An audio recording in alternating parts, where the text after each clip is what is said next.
Hello and welcome to the latest episode of the Low Budget Review Show. I'm your host, Eric Smith, and today I am talking about The Forest by Lisa Quigley.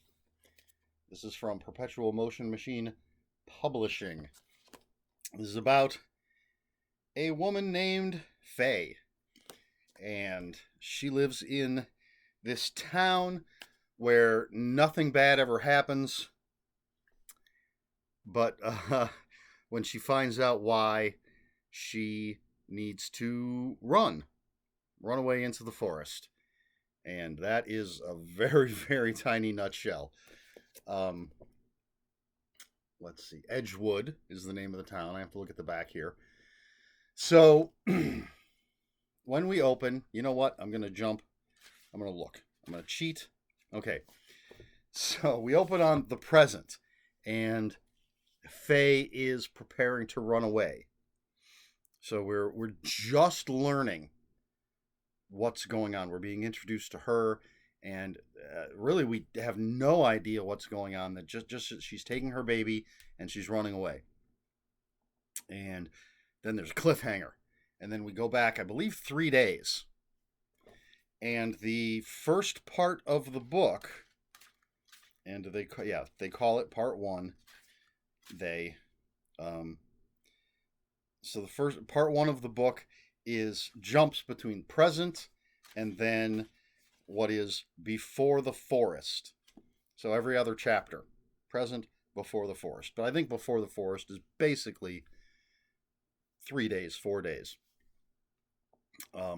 So throughout this entire thing, we're getting is written in present tense, and we're getting Faye and her baby running into the forest, trying to get away from whatever's going on. And then every time we go to before the forest, this is where we're learning of why Faye is on the run, why she's so desperate, why she's being chased. And that's written in past tense. And it works very well, the way it jumps back and forth. Excuse me.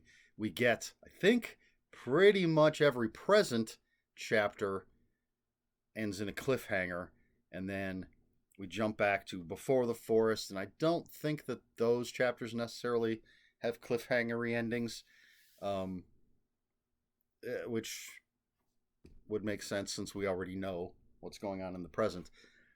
But it builds up, the suspense builds,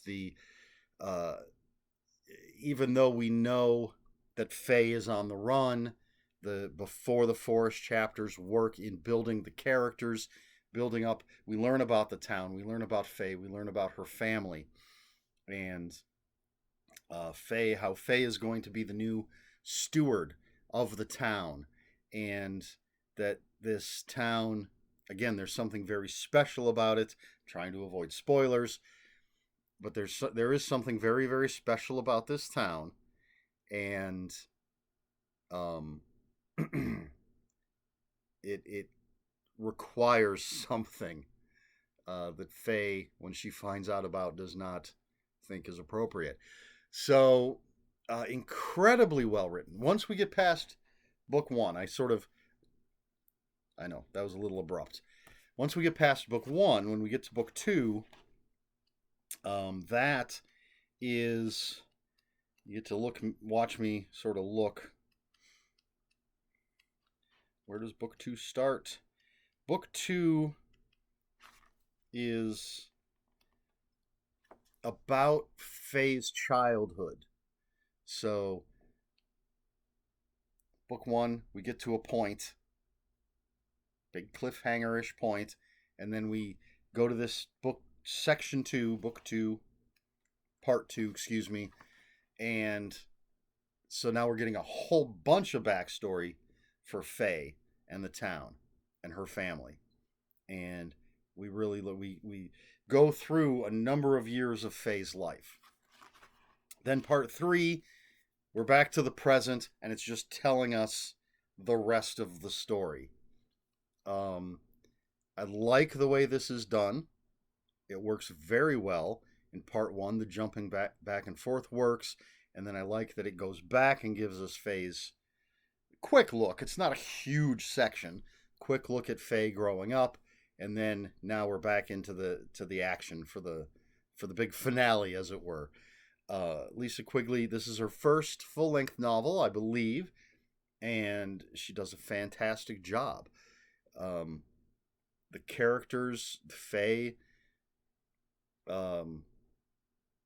is an interesting character, and as someone who's not a mother, I can only assume that Lisa Quigley has gotten all of the motherhood stuff correct, because that's a big part of this.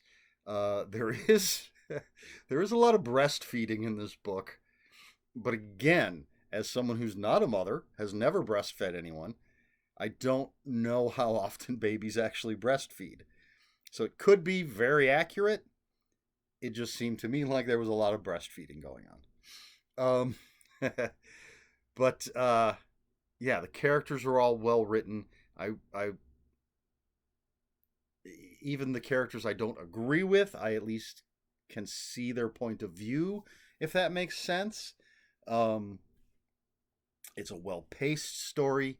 It builds and builds and builds, and then we sort of build up to an almost unbearable point, and then boom, we jump back and we learn about Faye, and then we're back to that.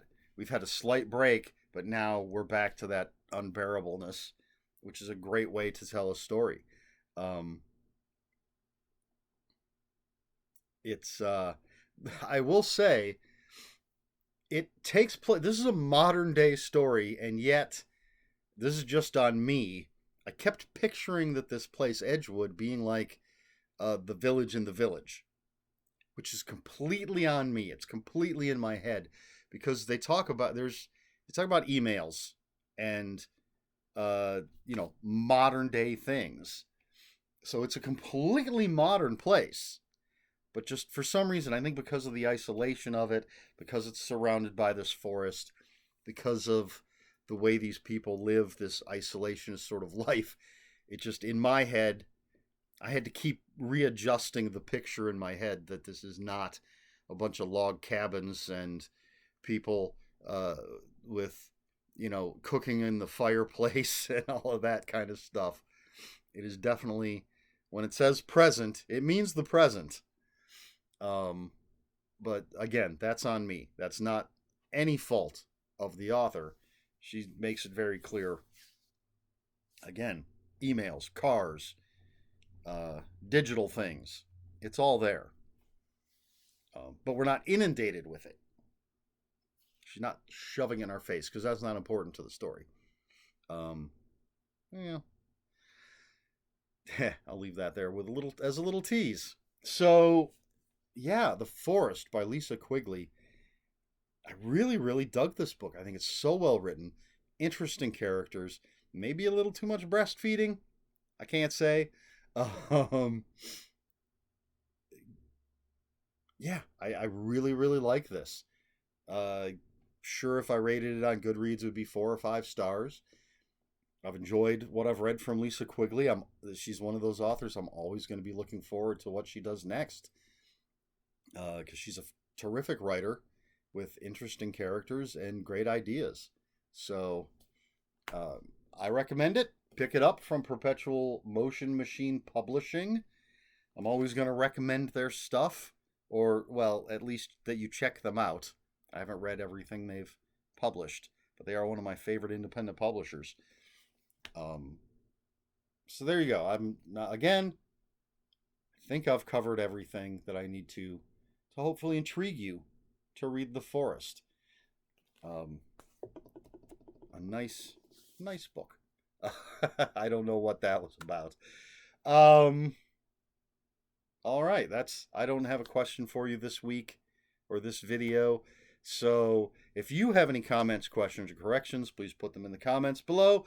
Comments are open for spoilers. Just post a spoiler warning. We try to be polite here at the Low Budget Review Show. Please like, share, and subscribe, all that YouTube stuff.